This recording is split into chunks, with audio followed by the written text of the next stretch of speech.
Hello and welcome to tonight's Get in Tune. I'm Michael Gracia, and welcome. I have a great show planned tonight. My guest is someone I've been wanting to chat with again for a while. He's been on the show before, sometime last year. He's the creator of The Man in the Mask. He's got awesome artwork that he just posts all the time. You know, when he's just, you know, knocking off a pinup or something. I love looking at what he's got going on. Let me bring on Mike W Belcher, one of my favorite indie artists. Hello, Mike. Hey, buddy, how are you doing? Doing good. I'm excited to have you back on. Thank you for coming back on. Hey, it's glad to be here. I'm very glad to be here. Yeah. Just give me once. I forgot to put my phone in do not disturb mode. I don't want anything because I've been getting these, all those like robot phone calls. Oh yeah. And my phone is also hooked up to my computer. So if it goes off on my phone, it rings on my computer. And I don't want any interruptions tonight. So, but first, thank you again for coming on. It's been a while. I forgot to check the date when the last time, but I think it was something like August, like July, August you were on originally of Actually, I think 2020. it might be like April. April, April. really? It might Okay. have been April. Yeah. Wow. Wow. I gotta look again. I was looking at the dates earlier. I forgot, but I forgot what it was. Um, so it's been okay. It's not a year, but almost a year. What have you been up to in that time? Not enough comics. Just, but but definitely art. I've definitely been Yes. doing the art. But last year was, it was kind of weird. Going back from after COVID, a lot of freelance work kind of got, or after COVID started, a lot of my freelance work, my day job kind of slowed up. Yeah. And so I got used to doing a lot more comics. And so, after we talked, things kind of sped back up again. And so I had to kind of put the comics down. We got really, one issue out last year, and I wanted to get out two. But I did kind of up the ante on the art. I was able Hmm. to at least, put that out there. But it's pretty much, between Man in the Mask and then, the Black Bat, book I mentioned that me and Ron Fortier are working on. Yes. I'm still working at that. But other than that, trying to get back on schedule for 2022. Man in the Mask and Black Back. That's the primary focus this year. Yeah, and you sent me a sample. I don't know. I forgot if you sent it out or shared it with a lot, but you sent me a sample of the next story, I believe it is. Yeah. Um, and I loved it. I gotta say that I recently reread it. I have it saved. I think I downloaded it. I think I reread it like a month ago. Okay. Just looking through stuff, and it's a great story. I love the concept behind this character. For those who don't know, can you give us a little background on the Man in the Mask? Yeah. The idea behind it is just pretty much a love letter to comics. The kind of comics Mhm. that I grew up on. Very, more actiony character kind of stories. The stories that were based on, things that you can relate to. Yeah, And Man in the Mask is a guy that has inherited an identity from his grandfather, who it was his best friend, and trusted him to pass on this identity to. And the idea of being a community hero, not necessarily one that goes for the newspapers, one goes, that you do things for your community, that you're a servant to your community. yeah, And that was the idea about it. Just, I guess, this old time good guy story. I didn't yeah. want to get it complicated. I didn't want to Mhm. get politicky on it. I just wanted a good old adventure story like the 70s and 80s comics that I grew up on. It was Yeah, just basically the story of this guy living his life while trying to be a good guy, just yeah, trying to be a good guy. yeah. And I think it's great. It's and what's nice about it is because, and I think I use the term, even though he's not officially, he kind of is like a legacy character. Yeah. Because it's a thing passed down. You can do stories going back to the 1800s of this guy, and it's just the family line passing kind of the You know, identity down. and I think that's what people can do, because a lot of Mhm. people can't pick up a truck, but Mhm. sometimes you can pick up a business from a father, a grandfather, and it's Mhm. been in the family for a very long time. And that's what I wanted. I wanted it to be relatable. I wanted the Yeah. idea that there are things that are bad about Legacy, but there are some things that are pretty good about Legacy, Mhm. and I wanted to have fun with it. I wanted to, Yeah. high concept, basically adventure, fun. A Yeah. guy that likes being a good guy without the melodrama of why do I do this? That's the reason he smiles. He's having a good time, and I Yeah. wanted it to show. So And I'm on your Instagram page right now, and I'm looking at through it, and every time I see the man in the mask, he does have a smile on his face. I don't think I've come to a picture yet where he's not smiling. So that's kind of the requirement of every picture I do because of the man in the mask. Because I mean, yeah, sure, in the comics he'll have different expressions, but usually in pinups or whatever or the covers, quite honestly, I think if I was in a bad situation and this guy comes on me, I think I would get more unnerved that he's smiling at me than the scrap, kind of the grin or the yeah, grim and gritty stuff. Because it's like this guy knows he's going to, you know, do away with me. I mean, there's not even yeah, I don't have a chance because he's obviously knows he's already won. So the smile's there for a couple different reasons. yeah. No, it's nice.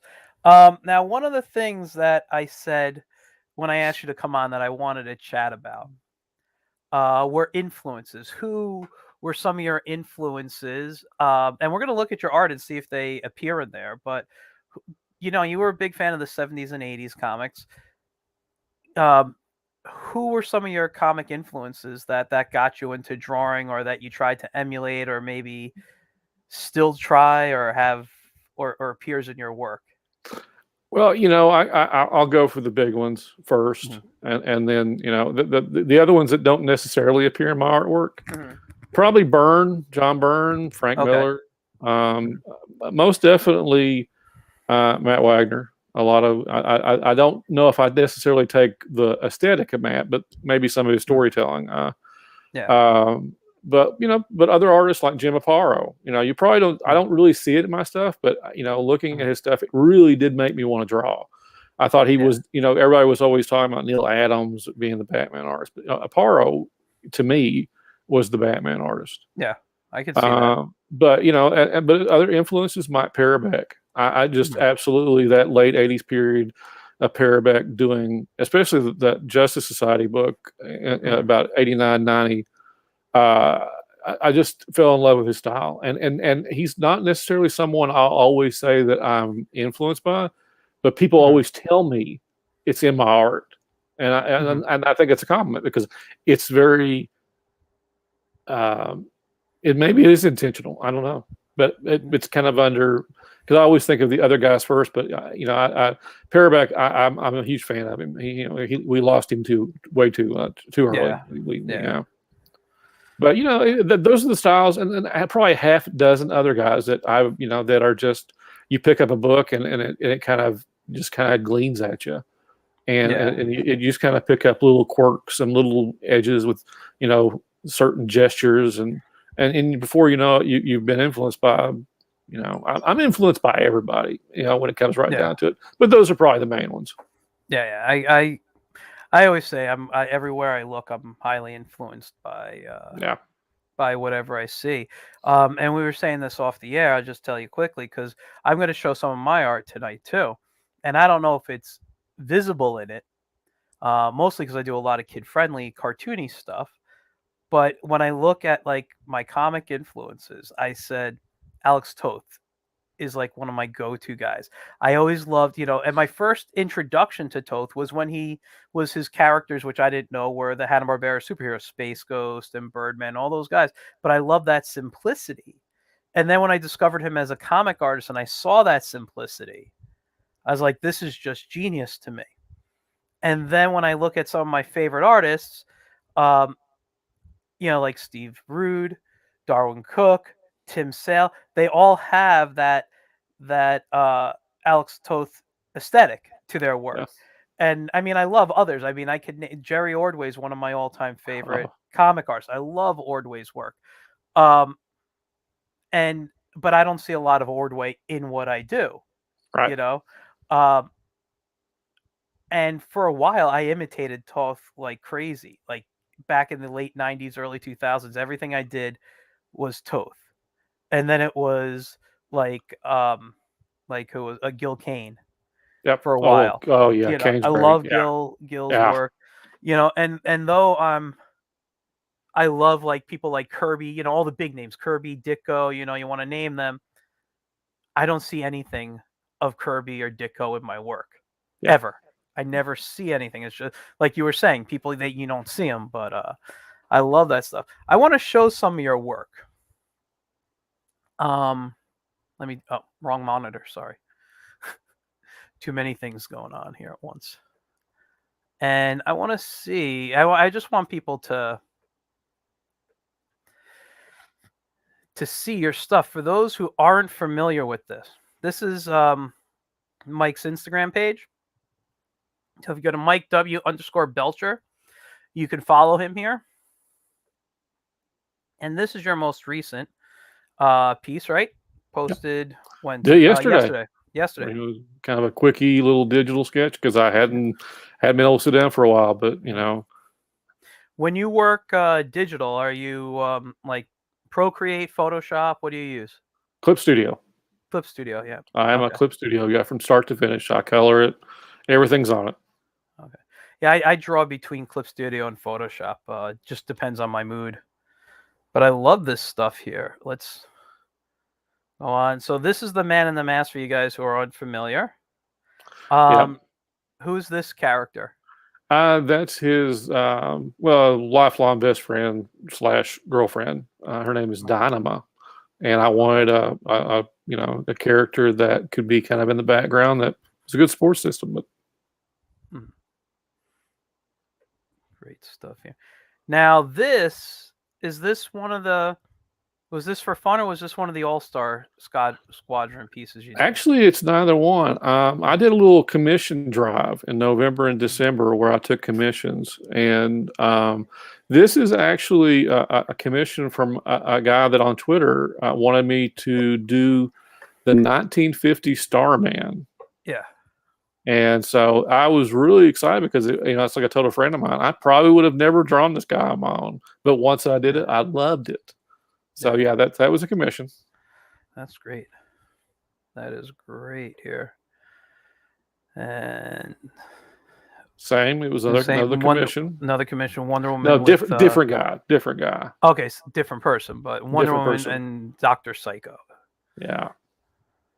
I mean, I had a great time, and commissions are great to get you out of your zone because sometimes you end up drawing the same stuff over and over. And I didn't take them for a long time, but then I started taking them. And it's like, wow, they really kind of challenged me. Yeah, I just love the way you draw. The pose you got really nice. Everything is really nice on this here. Well, thank you. And I love that you did the shorts on here. That's very 50s. Actually, it's very 40s. 40s. She went between a skirt and the kind of short things for a while. Yeah, back and forth. Yeah. Superman first, the prankster here. I love this pose of Superman. Again, when the client asked that I want the prankster doing a prank on Superman, and that's what came to mind. And you know what also I like is you're thinking of the era that you're drawing in. So this I would say is what, like a 50s style. Yep. And you'll notice, and I notice this too, and for those watching, if you don't draw, the rib cage is a little lower. You're more barrel chested in here than as opposed to how people look today, where the rib cage seems higher when they work out, you know? Yeah, and I'm a geek for that kind of stuff. I'm glad you mentioned that because I don't know how many people would actually catch that, but that whole Wayne Boring era of Superman, those barrel cage, the barrel chests were awesome. I mean, so I get to put that kind of stuff in there. That's great. I love it. But that's the stuff I geek out on too. I notice those things and I get excited. And you'll notice I like every time there's a little heart because this is my Instagram page I'm on. Look I'm loving everything you did. This version of Daredevil here. Yeah, I did that for a friend of mine. He was looking for. He wanted the all new, different Daredevil. I had Yeah. never drawn that version, and I thought, well, I'll give it a try. I love how it turned out. No, it's great. When I was maybe, let's see, 13 years old, I actually started collecting comics. So 1989 is when I read them before, but this is when I started collecting. Was 89. I was in 8th grade, and I bought 3 books. Were my first books. It was a Batman annual. It was a Teen Titans annual, and it was a Daredevil book. And Daredevil was my favorite Marvel character for years. I mean, I Yeah, still love him, but like I read him regularly from like 89 to say like 93. You know, I was a huge Daredevil guy. Loved it. don't blame me there. Yeah. Here's your guy, Man in the Mask. And is his mask always look like that, or does it change?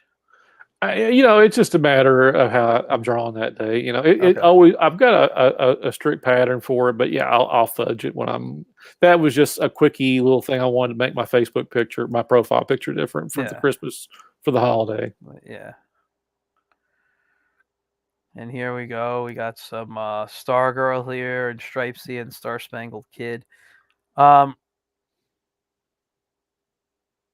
just looking. I'm seeing if there's anything different out there. Out of curiosity, have you watched the Stargirl TV series since? And that was the great thing about this commission. He wanted Stargirl meeting Star Spangled Kid. I loved the first season of Stargirl. I wasn't too crazy about the second one, but I loved the first one. The first season was great. I completely agree with you there. I'm interested in seeing the 3rd season just to see how it goes, but Yeah, that's going to be my make or break if I continue with the series. yeah. But I did really enjoy the first season. And tonight, I don't know if if you watch Superman and Lois, but tonight's the premiere of that. Oh, I hadn't caught the first. I was going to catch up on HBO Max. I haven't had a chance Yeah, to watch the first season. that's what of all the like the CW shows, that's like I think the best superhero show they've done. Well, they had no other direction to go but up. I Yeah, mean, I hate to be mean, but it's they've not exactly caught me on fire. So yeah. I was yeah.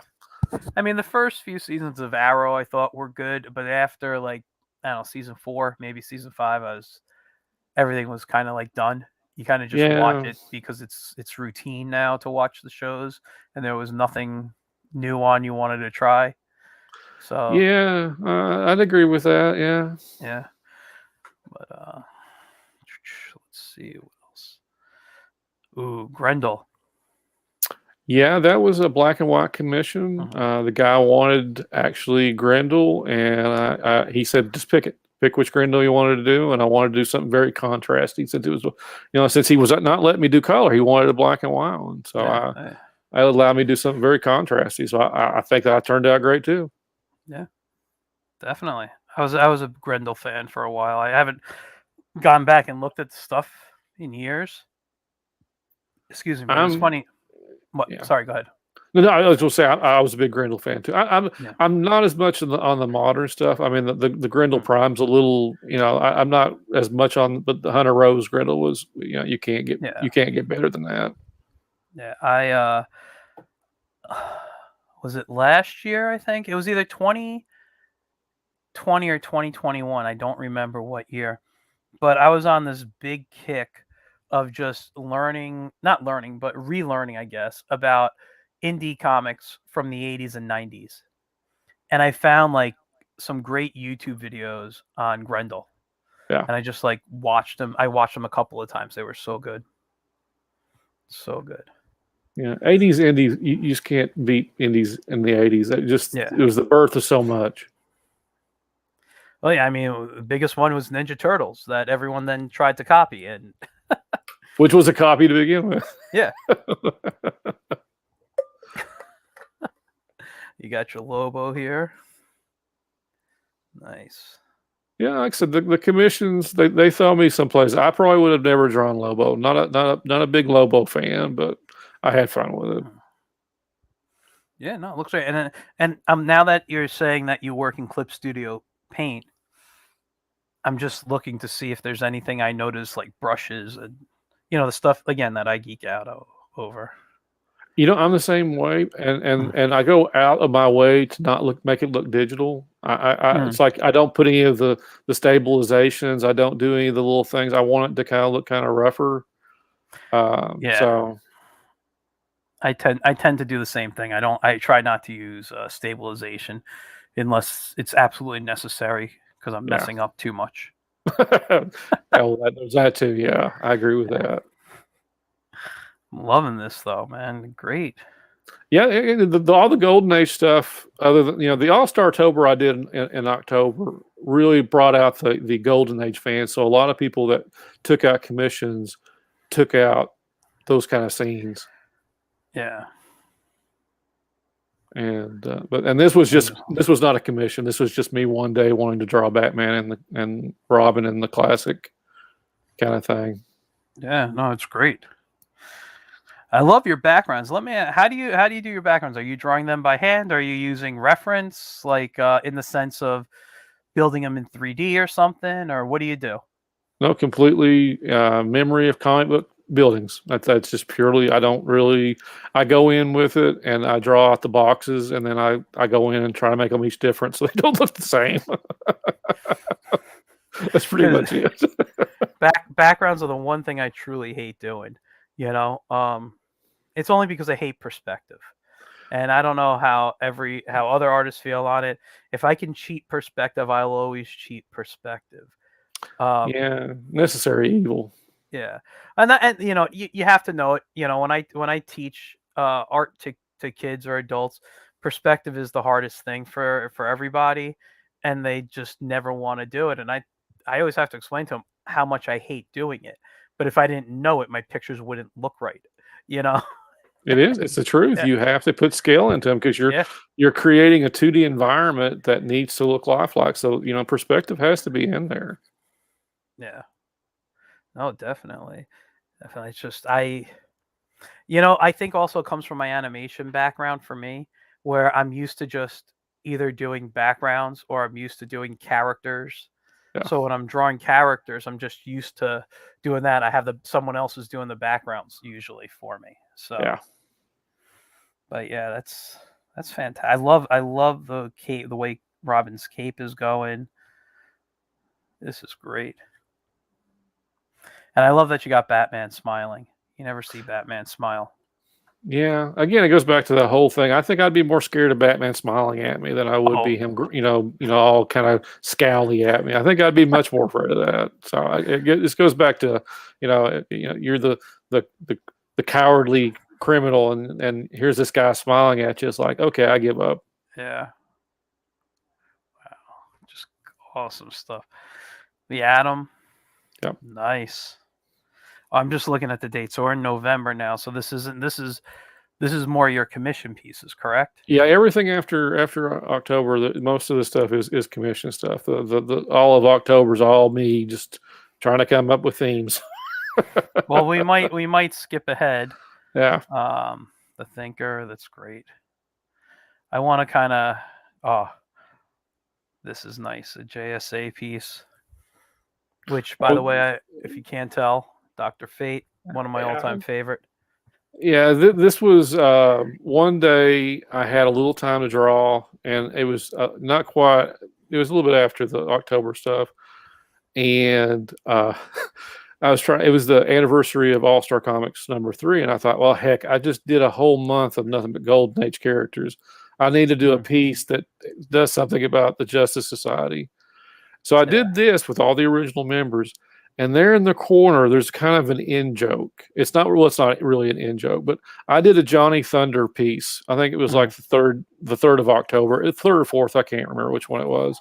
And unbeknownst to me, people were sending Roy Thomas my stuff. Really? Yeah, and I actually kind of followed up because I was kind of curious what he thought.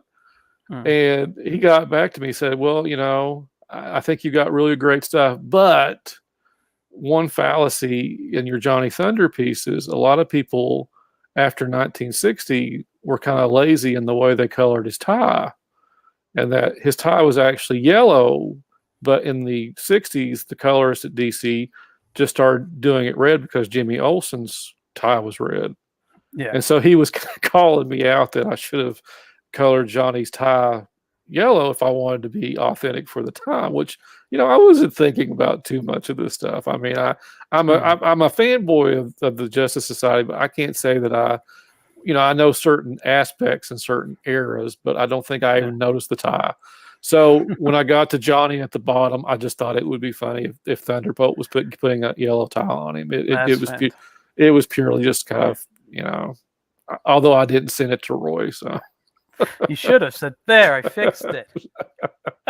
Well, it was referenced, like, of anybody who should know the Justice Society, he knows, and so Totally, yeah. So I gave Johnny a yellow tie. That's the reason he's very happy to have it tied. Yeah, I love it. I think these are great. And Hellboy. Yeah, see, I can do modern stuff. A lot of people say that I'm very retro or I've got a particular time. I like the modern stuff. I don't. Wouldn't Hellboy by this time be considered like a retro character though? Almost 30. Yeah, almost 30 years old. So yeah, that's true. It has been around for a while. But it was how I just wanted to draw Hellboy. So yeah, that's great. I look at these and I say this. I don't want to say I say this a lot to people, but I kind of do on shows. I have such a busy schedule, right? Where I don't get time a lot to finish pencils. Like I just get time to pencil for fun.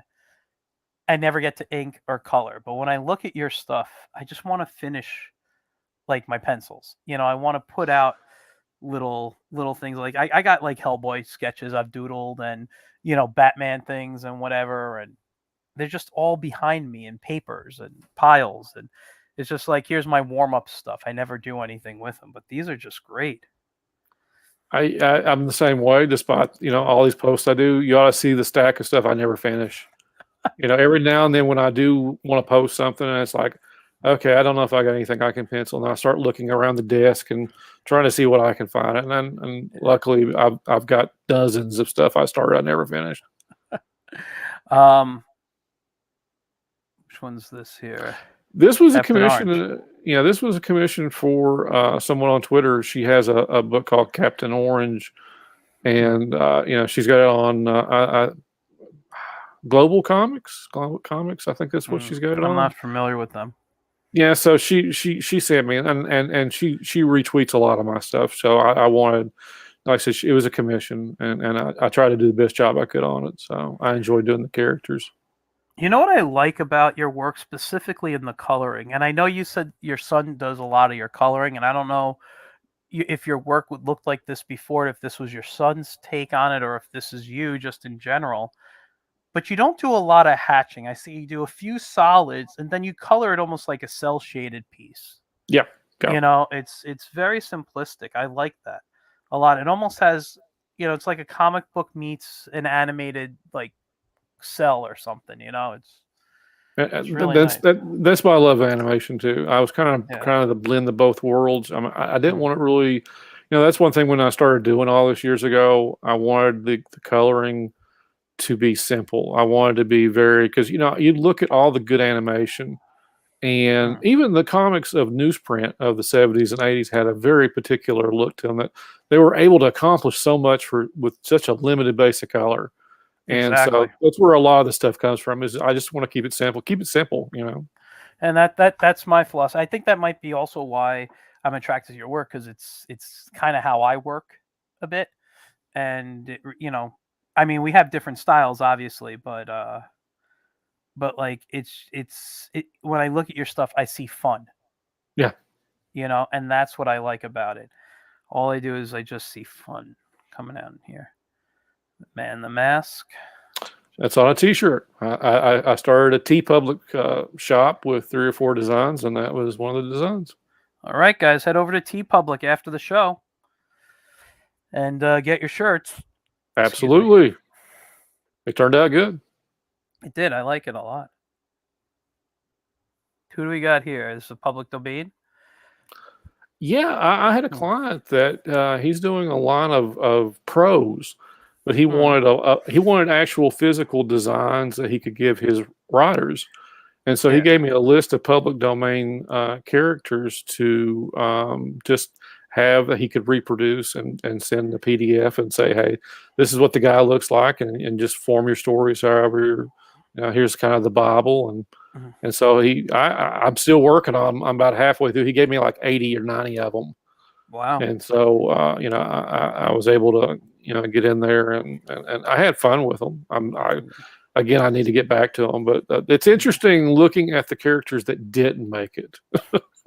Now, is this character? I like. Does he have a name? I'm not familiar with the Oh, I would design. have to look him up. I hate to say that. I Okay. know I have it. I know I have it on the file name. Mhm. Hold on just a second. See if I can find it. I've got the computer in front of me, so Oh, excuse me. Oh. I think it's Red something. Red Rogue. Red Rogue. Okay, I've heard of him. Yeah, yeah, Red Rogue. Yeah, like I said, he gave me at least 70 or 80, and I'm about three. I wouldn't say quite three-quarters through with them, but it's very enlightening. Like I said, do the Yeah. research on them, and some of them basically had 8 pages, and that was it. Yeah. No, I'm a huge fan of public domain. I don't know if I mentioned that the last time we I remember chatted. that. Yeah, yeah. Um, and I'm actually playing around with some stuff right now. And one of my favorite characters I'm playing around with right now is the Blue Flame, Yes. which basically is a blue Human Torch. Yep. And there's not much on him, like story wise. I Nope. think he was in one or two stories, and I came up with a whole background for him, and just something simple, like something that would take place in that era, Right. but just modernizing, keeping it simple, like you do with the Man in the Mask. I just wanted, here's a simple story, and the Blue Flame can go out and do what he has to do, you know. And that's kind of how I'm attacking some of my public domain stuff here. And I think that's the way to go. I mean, Yeah. again, these characters had so little time, but they're out there, and I find it interesting the way other people do some stories, like Barry Gregory with Gallant Comics. Yeah. Some of his stuff is just awesome. I mean, Oh what my he's God. doing with Yeah. some of the public domain stuff is awesome. And that last picture you show with Zongar, Uh-huh. he's used Zongar, and that right there is the 8 pages that I found. I mean, I don't know if they did any more with him, but it's that Johnny Thunderbolt kind of mentality because Yeah. you see all these comics, from our hindsight, we're looking at, well, they copied. It's like, well, no, in the 30s and 40s, I'd say a lot of these competing guys didn't think these comics would still be around 80 years from now. So they Oh were yeah. just, I agree. so it's no different. So that's Johnny Thunderbolt for DC selling good. Come up with something like that. Give me something like that. They Mhm. don't think about it like we do now. I mean, it was a completely No, different market. not So at you all. see these guys, and they didn't have a chance to really develop, and being in the public domain, people can grab a hold of them and do some really great stuff with them. Oh yeah, there's so many great characters out there. Um, just as a rule, though, tend to stay away from any of the characters. Like you see somebody like Captain Marvel, the Shazam, who's technically in public domain, Technically, but only the stuff that was done before DC purchased them, I believe it is. yep. And then if that's the case, you can only work in a small amount. It's a very like tight thing. So I stay away from the Blue Beetle and the Question and all these characters like the Quality books and all those. I'm just like, no, I'm not going to touch those characters. Yeah, Maybe, those guys are iffy. Yeah, yeah. yeah, yeah. Great stuff here. Oh my God. So we're in October now. So we're looking at your All Star Squadron pieces here. Yeah, yeah. Those are the Flash was the seeing how Jay Garrick's my favorite character. I had to have him on the 31st, and so Mhm. I made that was the only one that I did 11 by 17. I actually did it Okay. in a full size. The rest of them were all done at 9x12, and they were intended to be very quick. And although they didn't, they weren't quick. They were intended at least to be. But for Jay there, I put the polish on for Jay because he deserves it. Yeah, no, I have two favorite characters from that era. One is Dr. Fate, the other is the Alan Scott Green Lantern. Oh, there's the Shining Knight. Love him. And actually, I gotta say, I didn't want to call it out, but do you mind if I say something? Sure. We'll come back to this picture. I got to go back to your photo of all of them together. His ring is on the wrong finger. No, he's left-handed. He's left-handed, but Alan Scott wore it on his first finger, not his middle finger. Most of the time I didn't really see that. Oh, really? Every time I look at it, it's always been on his first finger. No, the 40s, the most of the stuff that I saw from the 40s. Now, I'm not saying that early ones he might have had that finger. I'm not saying that, and that could be very well it. But most of my memory was always of the middle finger. Okay, I'll look it up for myself. It's probably you're probably right, but because men, and I've always thought of it in the middle finger. So again, it could be. Yeah, no, I mean, I'm just. Oh no! I remember. So, but you never know the artist. The artist, whichever artist could draw it on different fingers. Oh heck yeah. I mean, back then, there was probably very little consistency because you had that period where Alan was first created. The shirt was very loose, and then as the years went by, it got very comic booky, and everything got kind of tight. Yeah. And so, things got varied. There probably was hardly any consistency when it came to the ring. Some guys probably did it on the middle finger. Some guys probably did it on the first finger. This is fantastic here. I'm a great Liberty Bell Johnny Quick fan. I adore him, and the idea of being playful during a fight, it was a no-brainer. I intentionally put those two together so that I could do one double-page spread, so to speak. I revealed Johnny one day, and then I revealed the other side of it the next day. So I had fun with it. There's two pictures. Oh, this is just a close-up. Yeah. Yeah, no, it's great. You're drawing all these characters that I truly, truly love here. The Guardian. It was such a different era, different time back then, looking at these characters, and the way they were drawn. Nothing ever really got too dark, Nope. Even the story of the Spectre, so he was locked in a barrel. He became the Spectre. That was like the darkest it got. But it was like gangster stories.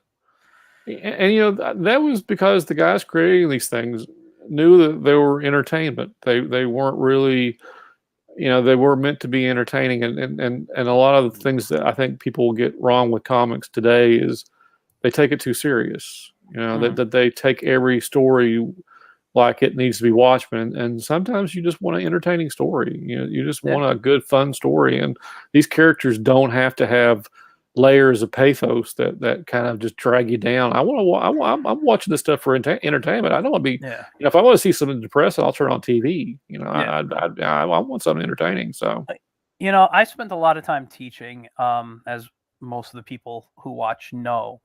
And when I would teach my college class, I taught a class called Visual Storytelling. And I'd go over the hero's journey in there, which is obviously a complex story. We can look at Star Wars, Lord of the Rings, whatever, and see the hero's journey and the monomyth, whatever you want to call it. But one thing I always did, and I know this was different than my other teachers that taught the class, I showed old cartoons like Space Ghost. And I said, here's a 6-7 minute cartoon that is, it doesn't matter. Here's a story. We know we got a hero. We know we got the two sidekicks who are always going to get in trouble. We know we got some goofy villain. And at some point, they're going to turn invisible. Space Ghost is going to lose his bands. And the monkey's going to have to come in and save the day.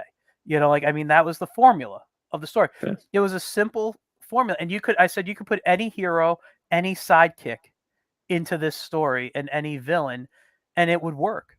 Yeah. And I would say, I would tell them, I go, listen, this was made in the 60s, or this one was made in the 80s.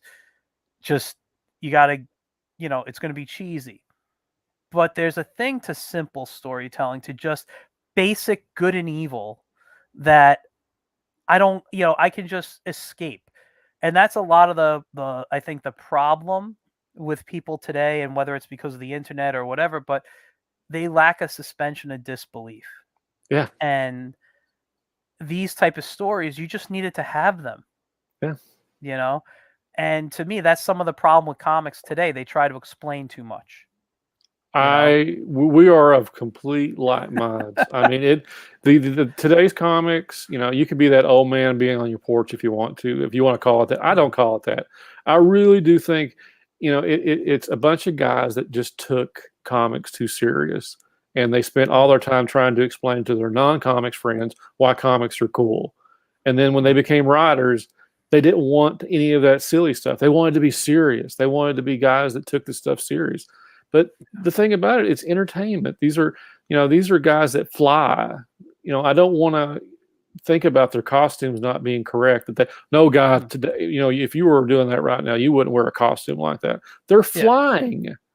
They're exactly. they're throwing cars, and you're wanting to tell me that you need more lines and buckles and spandex that's uniformly instead of a costume. It's just too serious. It's like, just see this stuff as entertainment. See this as being able to suspend your disbelief that could be real or not. Because make me believe. That's the Yeah. thing about it. Make me believe and entertain me. I mean, wasn't the tagline of the original Superman something, "You'll believe a man could fly"? I mean, it's Yeah. It just amazes me. I pick up a modern comic today, and I don't get it. I mean, yeah. I don't get what they're trying to go for. And again, I respect every generation have their own thing. I had my thing. It got me Yeah. into comics. But what's lacking is that universal knowledge of just having fun with it. And Yeah. a lot of these guys don't look like they're having fun with it. They just look like they're trying to pad their resume or go for the Eisner. And sometimes I just want a good story. I remember fun stories much more than I'll ever remember an Eisner award-winning story. I'm Yeah. serious. I mean, I have so many more treasured memories of stories that just entertained me. Somebody that I just had fun with.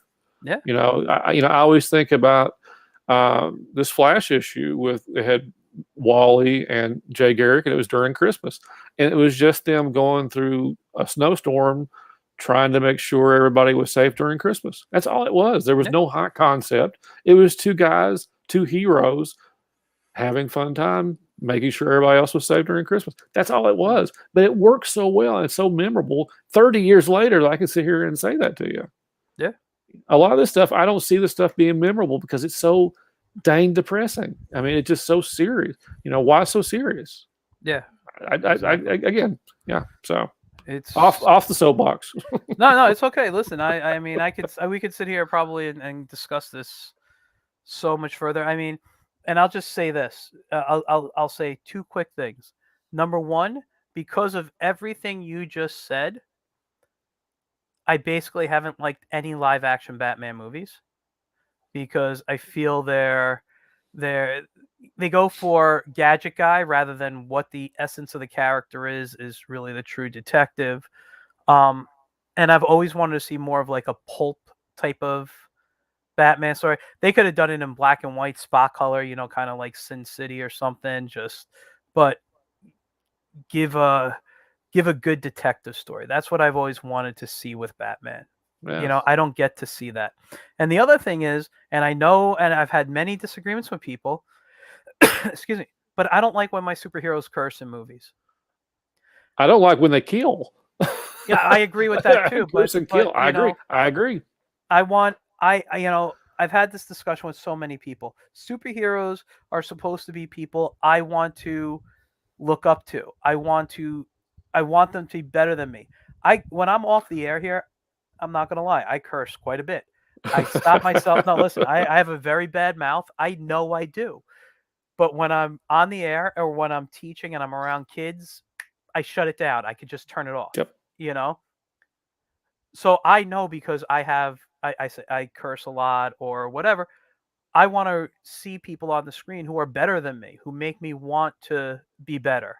And we got Roger who's this Crown over saying exactly. I agree with. Thank you. Um, so that's my thing with Super, and those are my last two things. So I'm off my I, soapbox now. I can't agree with you more. It's like, I enjoy the Marvel movies, but when you start thinking about the characters they've killed, I mean, Mhm. it all in, the Iron Man movies, and it's just, you start looking, it's like, we're supposed to be better than that. Yeah. And you look at, Zack Snyder talking about Batman. Well, Batman killed somebody. Well, no, Batman doesn't kill because he doesn't want anybody to go through what he did. That's the point of the character. Well, nowadays, Yeah, yes. The original yeah. Batman, though, you go to the original Oh, Batman yeah, the movie. original one, yeah, but the one that really is what the standard form. Yeah, exactly. Once he was Yeah, defined as a yeah, character, yeah, when they got rid of his gun, when they yeah, did things yeah. like that, yeah. Um, I love the wings on Hawkman there and stuff. Another Starman piece. Yeah, I'm a big fan, and then Yeah. and yeah, I just tried to incorporate the modern. That was the one little bit of modern that I did in the entire. I just couldn't pass up putting Jack Knight into it somehow in the Yeah. shade. Yeah. This is fantastic. And the half mask Dr. Fate there. Sometimes I think I'm the only guy that likes the half mask. I kind of thought it was kind of cool of Kent, in the comic. Yeah. Here he has all the power with Dr. Fate, but he has no individuality.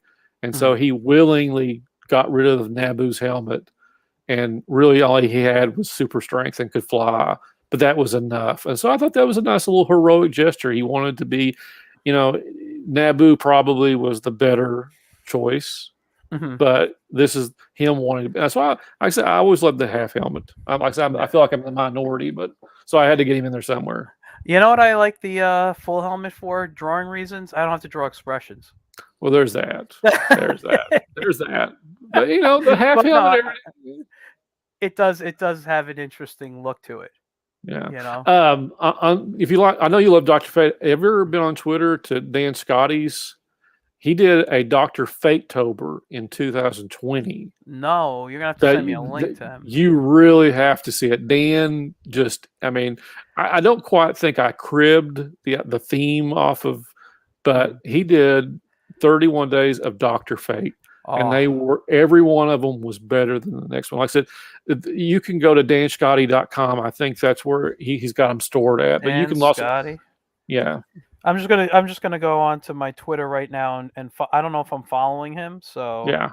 Dan's great. I mean, talking about influences. I mean, I can even find influence on people much younger than me because I love Dan's style. He did The Spirit with Matt Wagner, and I just fell in love with his style, and I got to know him a little bit. I think he's a great guy, but I love his style. I think he's got a really good essence of comic book style to him, and he does a webtoon called Lavender Jack, and I think Dan's great. But that Dr. Fate Tober, if you're a Dr. Fate fan, yeah, you need to check that out. I'll check that out. Here's another character I always enjoyed, the Tarantula. But he was more in design. I remember the first time I discovered him was reading a Who's Who, and I'm like, I've never seen this guy before, and I loved him, so I had to go out and search books with him in it. So Yeah, the costume's great. I mean, but mhm. that's a modern. Well, modern is 40 years ago. Invention can Yeah, be, but I think it's great. Ordway, you're talking about Ordway. Ordway, yeah, some of those modern costumes that he kind of came up with the All Star Squadron. They were modern, but they still fit in that golden age period. So, that totally. tarantula costume, I think it's not easy to draw. You've got to get those points, but because the Yeah, mask, there's four legs all through that mask, and it's just so. If you want to get it right, you got to look at it good. yeah, totally here. And here is Black Condor, the Ray, Uncle Sam. I'm blanking on his name. Um, Black Condor and Human Bomb. Human Bomb. That's it. Yeah, Oh, and you got Doll Man up there. Human Bomb. yeah. Great stuff. Like I said, some of these I got to kind of stretch a little bit. Mhm. I think when I put my list out, I think some people kind of wondered where I was going with, like, why didn't you put this one in there or put that one in there? It's like, well, they might be a guest star. It doesn't mean that they're not in it. It's just they're not the main focus of the picture. Yeah. So And Airway. that one turned out to be one of my favorites, to be quite honest with you. I didn't know where I was going with it, but once I got done with it, and I got the most comments off of it too. I was really surprised that of all the characters, Airwave was as popular as he was. I was really kind of shocked by that. I love the way you did the tear on the masks here. Yeah, that was another thing about doing the, when I was trying to come up with some of the ideas, that was actually an Airwave story in the golden age. And I think it was like a 42, 43 story. It was him against the ghosts. And all these, they were just wearing these sheets with holes in them. They were acting like they were ghosts robbing people. That's all it was. And I just thought it was funny. I just thought it was funny. Simple idea. I like that. Yeah. Commander Steel. Nice. This is great. Mr. America. She's my favorite. I love Firebrand. Yeah. And that's actually one of the few ones my son colored, and he did that one tone behind her, and I thought it worked so well. It really made her pop out. Oh yeah, totally. Yeah. Totally. And I like the simplicity of the lights in the window. Like they don't take away from anything here. Exactly. Yeah. Great stuff. And then TNT and Dynamite.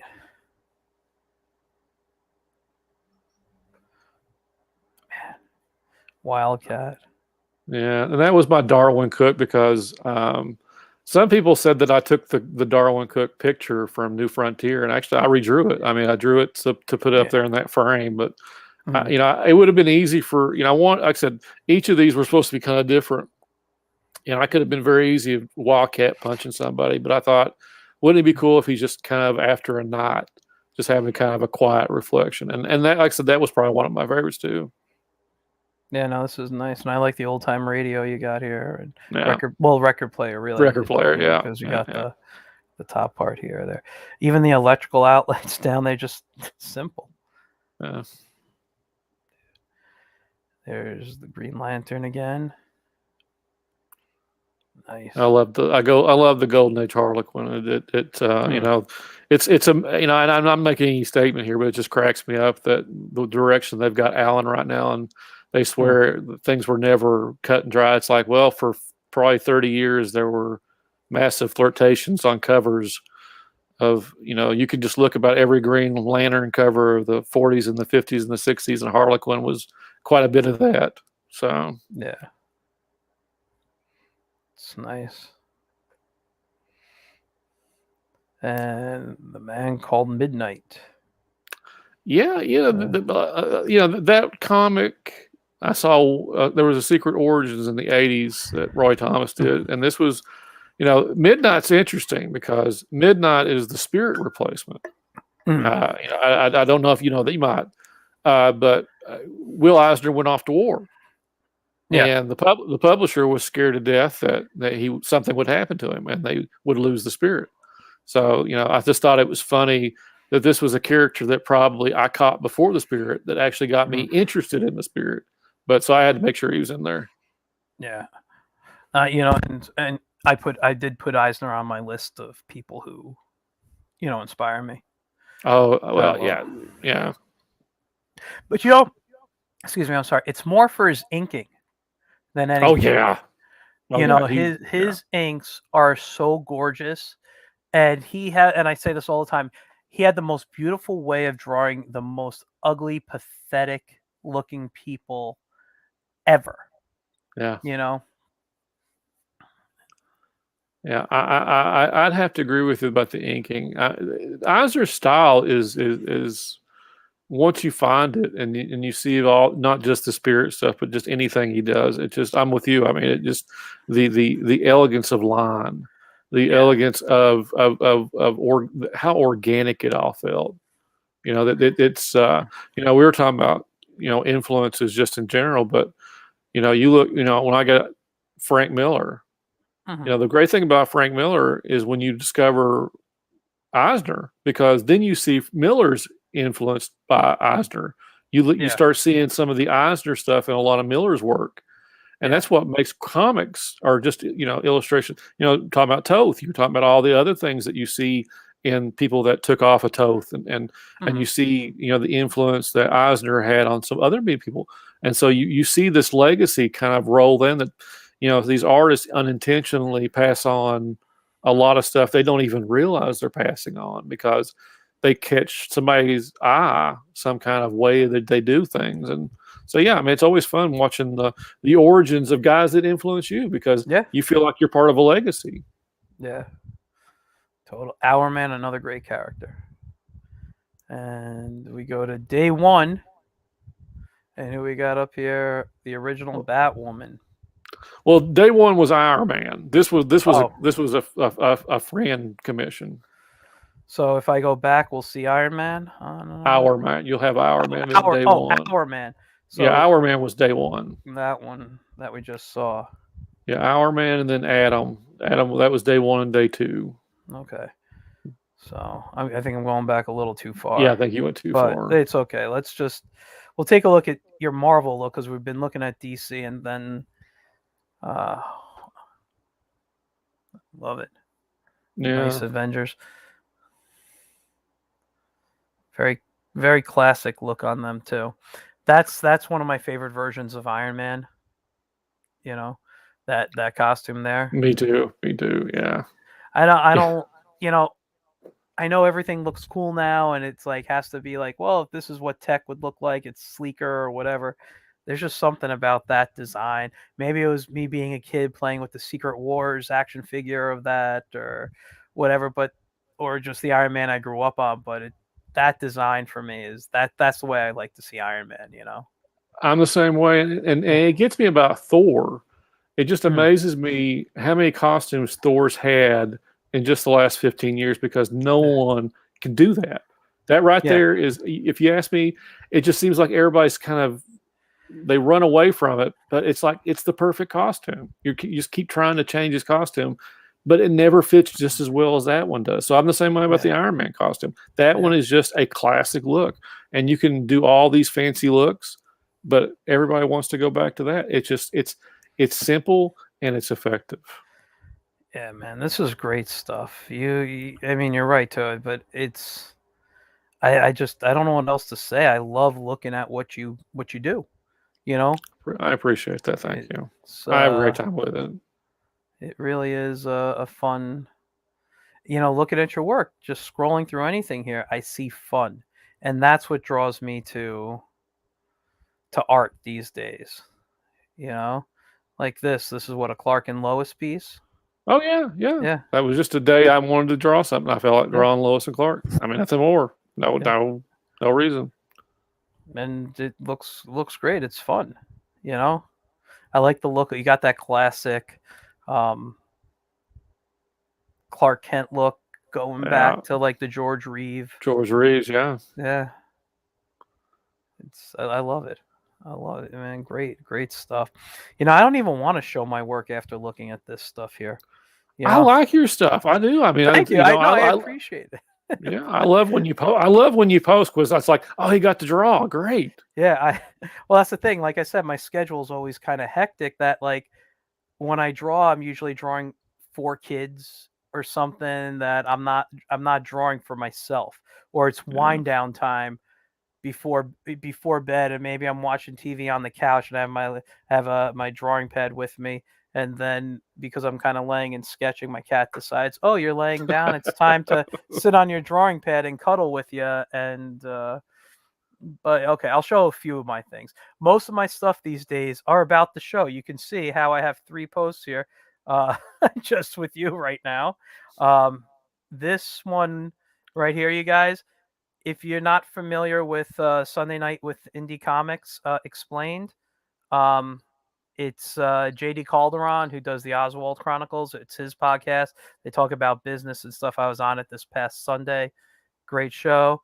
Um, this right here is a kind of a ninja character I created back when I was 12 or 13 years old. And I've turned him into a Native American mystic since then. But I was just going through old characters I drew and, updating them and stuff. But yeah, this was based on old GI Joe characters like Quick Kick, Snake Eyes, and Storm Shadow. Shadow, yeah. Yeah. Um. What I like about No, your sorry. stuff is the livelihood. That's Yeah. a lot of things that people have a hard time with. Is just Hmm. make them look alive. Thank There's you. animus to them. There's something to Hmm. it. Thank you. This one I was just playing with style. I just wanted to do something different, and this is all Clip Studio Paint. Yeah. So I was just playing around. Yeah. Here's my Wildcat and my Spirit, little Dr. Fate helmet there. Yeah, but I mean, like this is the stuff I get to do. Yeah. Like this is me winding down at night. Robin Hood and his merry men. Um, I love Strongman and that. Yeah. Public Domain. Yeah. So it kind of, oh, that's another one. This, by the way, Austin, awesome guest. If you guys get to check out, I think it just ended his Kickstarter for the Masters, but it's a great idea. If you guys haven't heard about it, it's about called Masters. It's about master artists like being bad guys, people inspired by like Ansel Adams or whoever, like these master artists, Salvador Dali.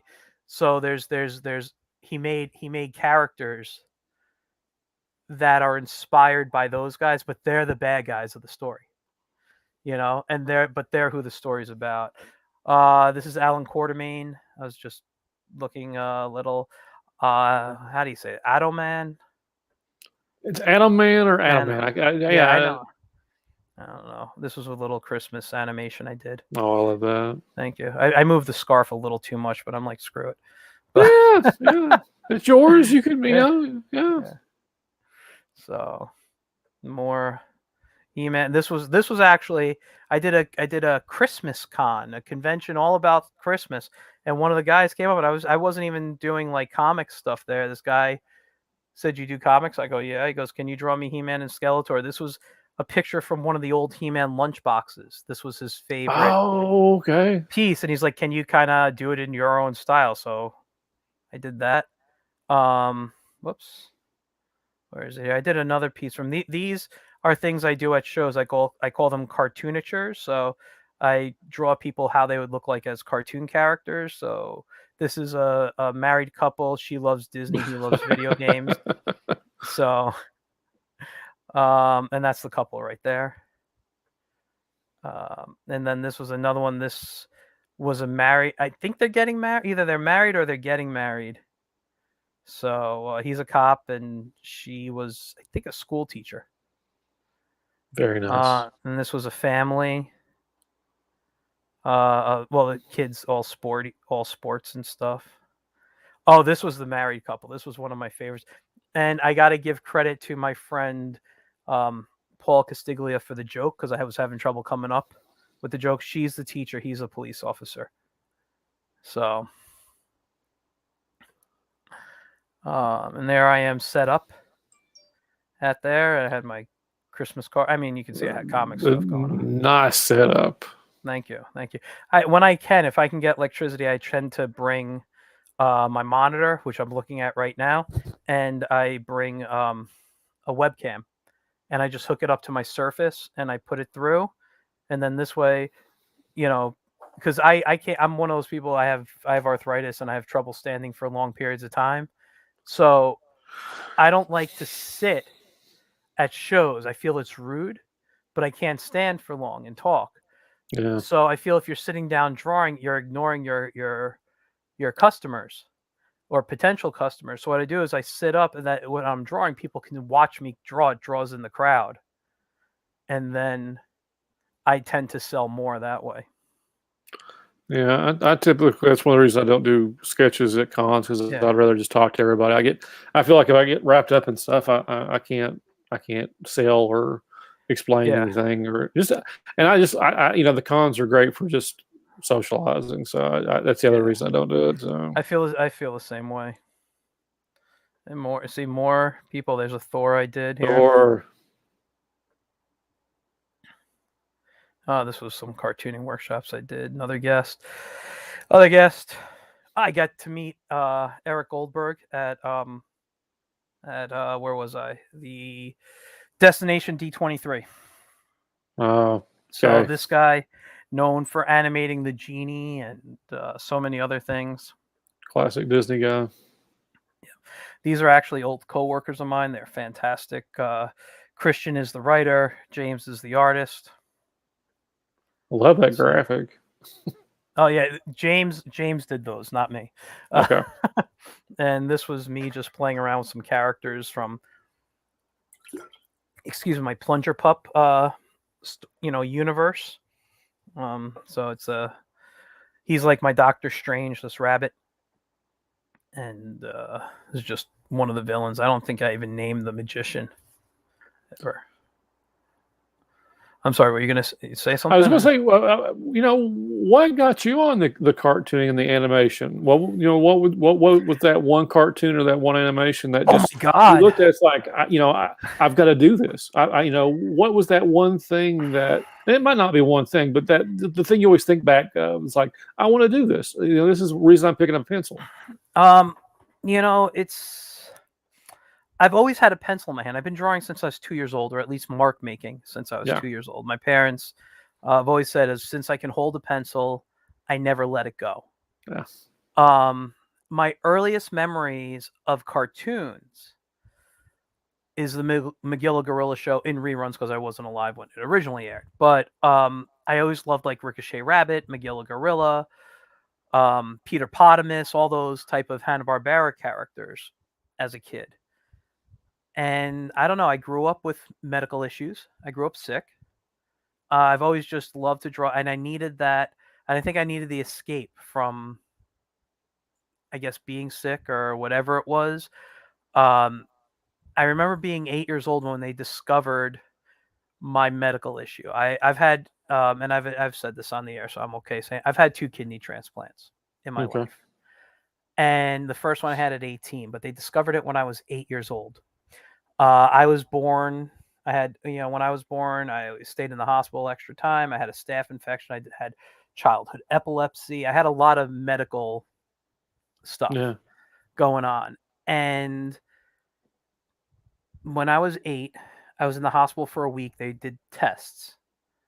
And I really didn't know what was going on. I got my first magazine, my first Mad magazine, which introduced me to Sergio Aragonés, who became my all-time favorite artist. And I just left and I got some comic books. That was kind of like the first time I really saw like comic books. Yeah. But I got some toys, but I had drawing paper in the hospital and things like, and that's what I did. I just always drew. And one of the reasons I don't like to do serious stuff is I think because I grew up with, even though I wasn't like sick 24/7, it wasn't until St. Patrick's Day of 1994 when I went into kidney failure. Mm. There was always something. I was always having blood work done every few months. I always knew something wasn't right. Yeah. And I think I just kind of got into, I want to escape that reality. I think that's what brought me into really wanting to do it professionally. But it was cartoons and comic strips, like animation and comic. Like I loved the Dungeons and Dragons cartoon as a kid. I thought that was one of the Oh best yeah. cartoons out there. Anything superhero, Spider-Man and His Amazing Friends, Challenge of the Super Friends, whatever it was, He-Man, Brave Star. I could sit and name every cartoon from the 70s and 80s and even into the 90s and say these are inspirations for me. Even when I draw, and if I went back to that. That ninja I just posted, that's more, I feel this is more like 80s cartoon, like animated series of Yeah. something than comic book. I really feel like if I ink this and clean them up, this is a GI Joe character, you Yeah. know and that I feel my eyes come from that. Look, I have a very, if you want to use the term, anime influence in my stuff because those cartoons were made overseas. I mean, that's just That's how it truth. was. Yeah. I love the Harvey comics, so here's like some Casper stuff I did around Halloween. This one just got a lot of likes for some reason. I think it's a little cute, but here's a Batman piece I inked. I wanted to go for like that Michael Keaton look. You know, even though he's not my favorite Batman, I thought it'd be fun just to kind of draw Michael Keaton Batman. The And shading this I on it. did. What? Love the shading on it. Oh, thank you, thank you. Like no, that's Chuck one of my Jones.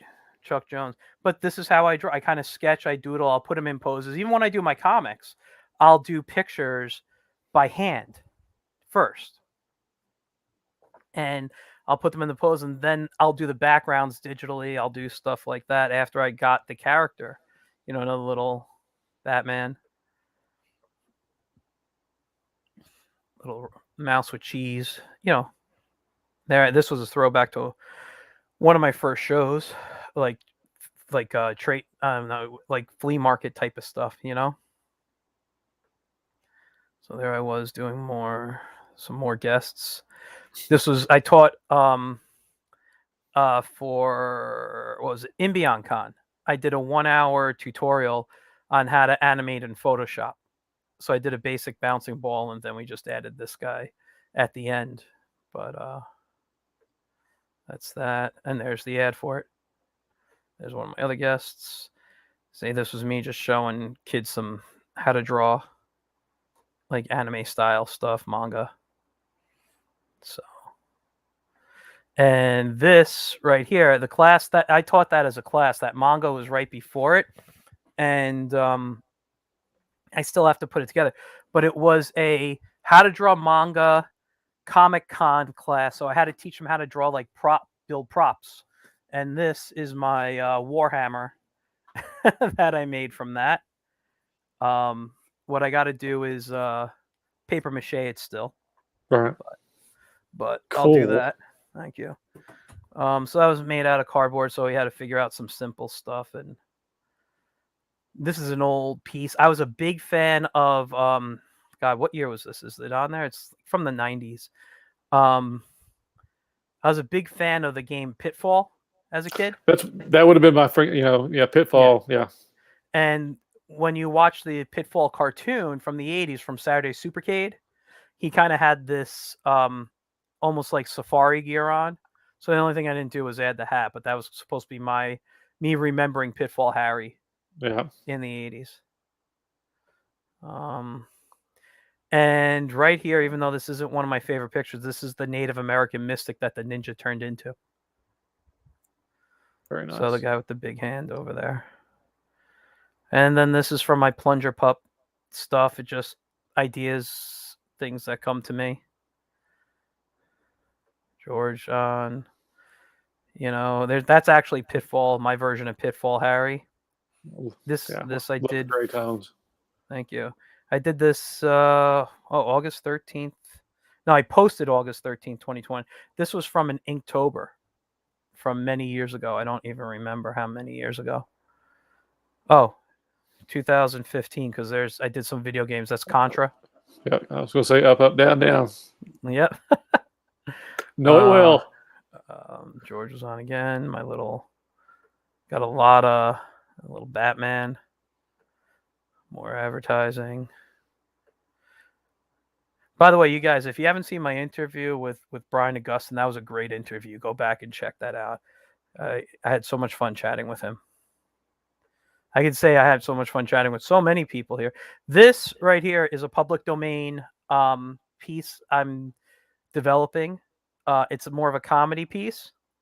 So that's the Black Bat right there. There's the Super American. And then this is Airboy and the Heap. Now, if you guys know, Airboy is actually a lot older. He fires a gun, flies a plane, but I wanted kind of like this Calvin and Hobbes type of feel for them. So I have this little Airboy here, and the Heap. If you guys are unfamiliar with the Heap's background, he was actually a pilot under the command of the Red Baron, and accidents happen. He turned into this giant like Swamp Thing-ish type of character, So I got that. That was a fun interview. Tom was great to talk with. There I am with my cat that annoys the heck out of me, but love him to death, right? More. That was me teaching. Alex Simmons, good guy. Me advertising. So you see, it's a lot of Get in Tune stuff these days. Chucky Chicken, I didn't draw that. That's a friend of mine, Michael Cook, who's been on the show. Great animator. And this was me for my 1-year anniversary. Just add. I don't need to show that. Man, look at the little quick sketch. Fiddler on the Roof. Oh, So. okay.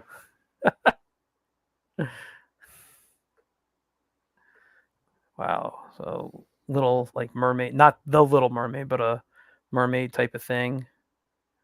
So yeah, I mean Tarzan. I do a lot of different sketches. That's my whiz. I haven't drawn him in a while. I mean, I can stop going through this stuff now here because you can see it's this is Dax Photon, by the way. This is the big project I'm currently working on. Cool. I want him out in March. I don't know. I drew out. He's a 60-page story right now. He's going to be a total of 100 pages. Okay. I'm putting a 60-page webcomic together. It's going to just go out for free as a webcomic. But then there's 100-page, another 40 pages I'm going to do that are going to be collected in a book that I might run a Kickstarter for. I haven't decided yet. I might just do print on demand and say, hey, you want to buy it? Go to Indie Planet or wherever and just purchase it. But Dax is a tribute to all the stuff I love science fiction. Much like my Plunger Pup is, this is a little different. He's a little more Flash Gordon, Buck Rogers, but kind of like goofy of a character. It's got a great team behind him. I'm hoping to launch this in March. I had to go back and redo some background because I wasn't happy with stuff. So I'm redoing a few pages right now, but I only got like 20 pages in. So what I'm thinking of doing is if I can get at least half done by March, I'll start releasing in March and I know I do a page a week, right now with my schedule. So I know I can continue that and I'll still stay ahead of the game, So the goal is to get at least the 30 pages done. Oh, that was that's that famous thing here. If you love to sing about the Moona and the Juna and the spring. Yeah. So anyway, it's Spidey I did. Nice. Thank you. Which is interesting because I don't tend to do a lot of detail on here, and I'm a Ramita fan, senior, not junior, although junior did great stuff. Here's a cap. I tend to draw like there's the Spidey piece I did, but I tend to draw, and I'll show it this way. Let me turn it off here. Let me stop the share. Hold on, cancel. I hit the wrong button. We're still on the air. Good to know. So this is a piece. I told you when you come on, I was sketching, right? So I'm in Photoshop here. And I tend to go I don't want to say very detailed, but a little more detailed in my pictures than you see when it's finished, So now I'm just coming in with some inks on it and designing a character and not sure what the hell I'm going to do with it. But you can see I'm not choosing every single line and I'm changing lines, which, as an artist you tend to do.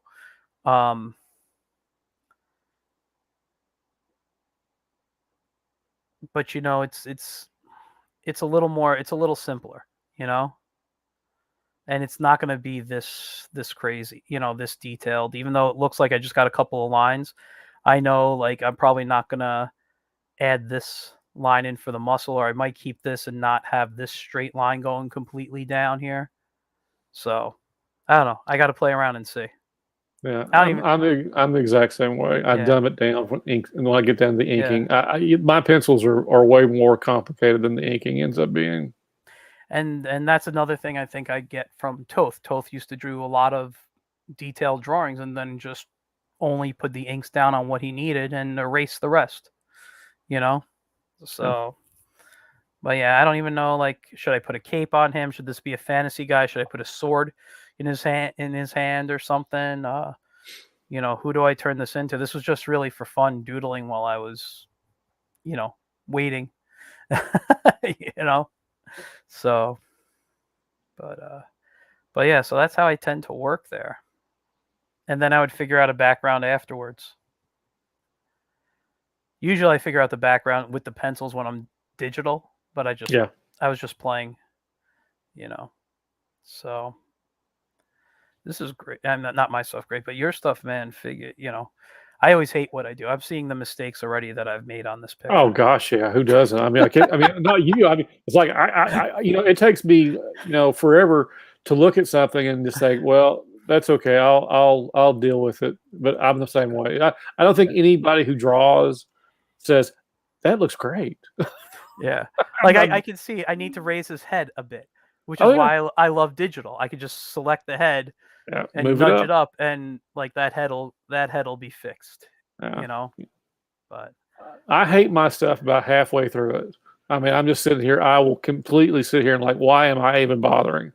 And then there's something that's like, okay, well, that's passable. And then I start coloring. It's like, oh, maybe they won't make too much fun of me.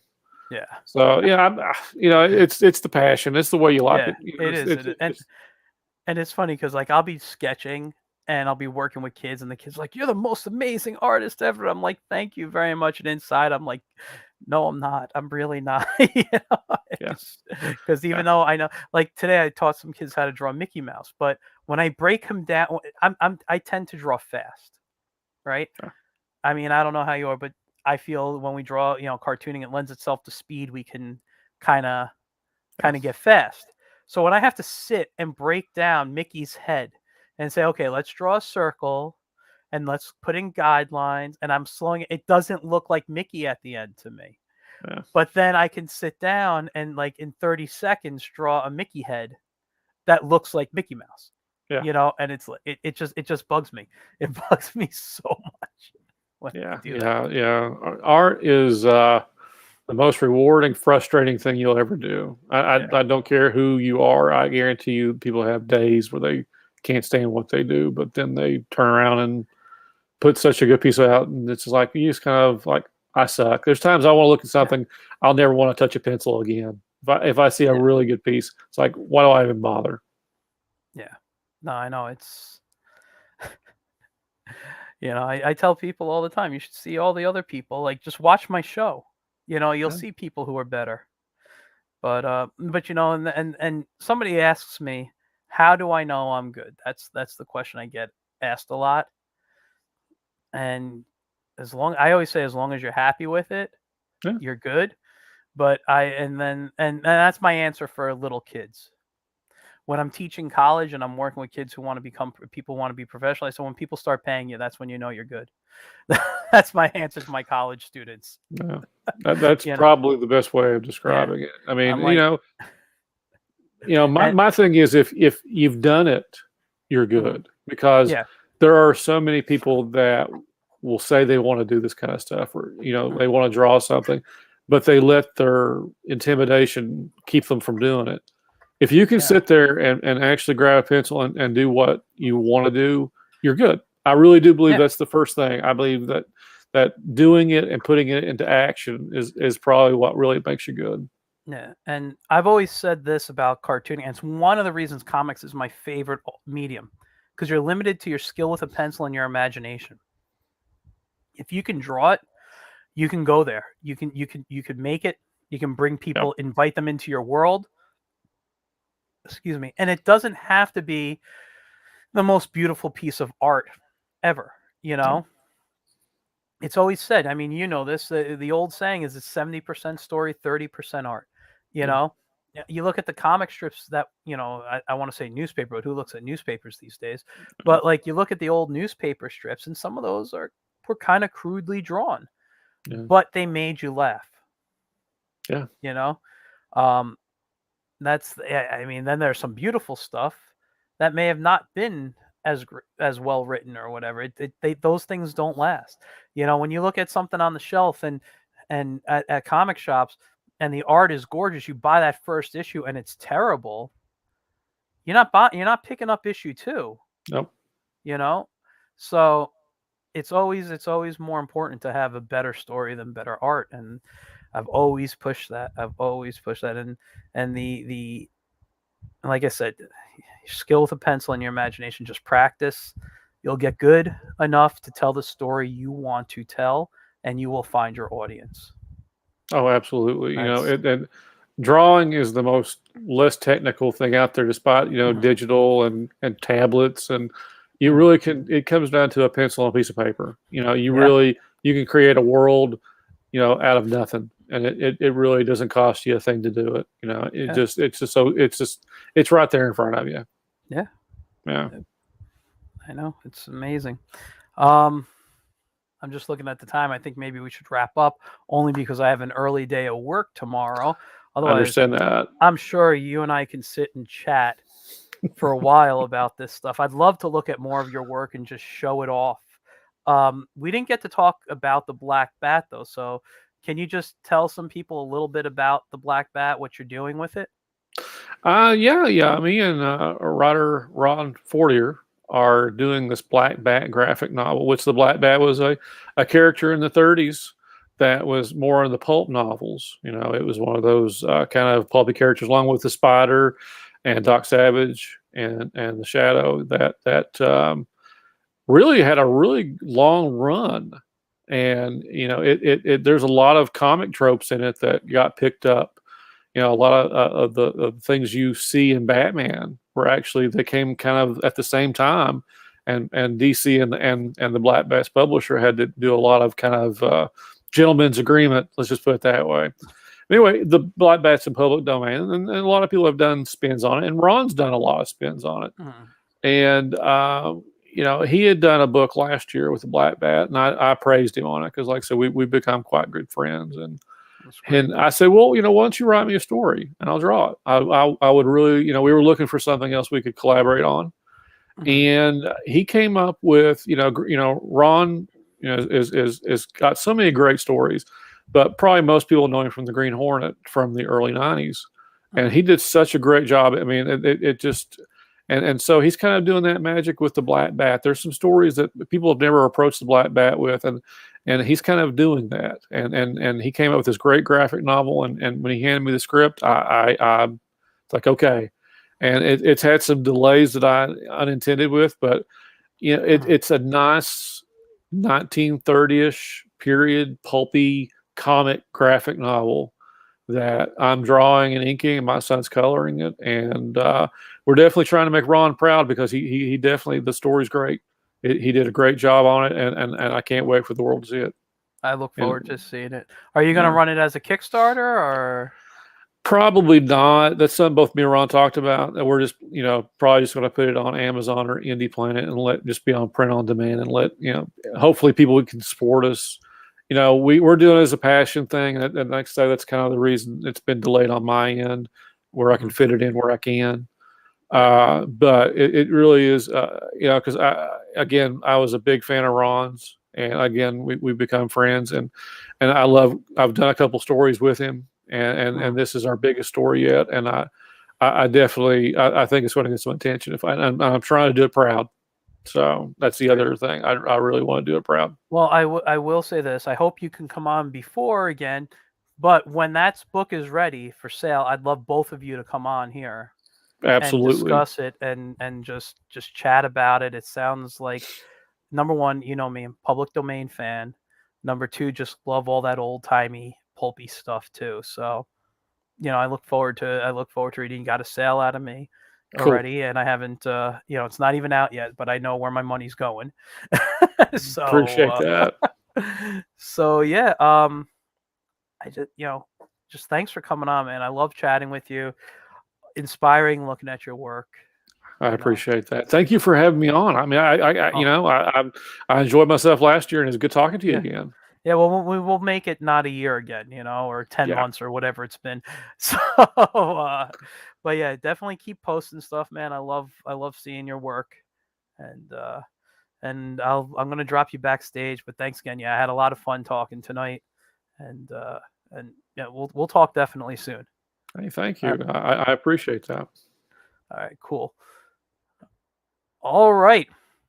So you guys, there you have it. That was Mike W. Belcher. We had a great chat tonight. Love talking with him. Just me, I love talking art, geeking out about stuff, and you know, it's just great. Follow him. It's Mike W underscore Belcher on Instagram. Just follow his page. Check out his work. I don't know what else I can say about it. It's just great stuff. So, you guys, I hope you have a great rest of your week. I'll see you next week. I got a great guest coming on next week. We're gonna have a lot of fun too. Um, I'll see you then. Bye, guys.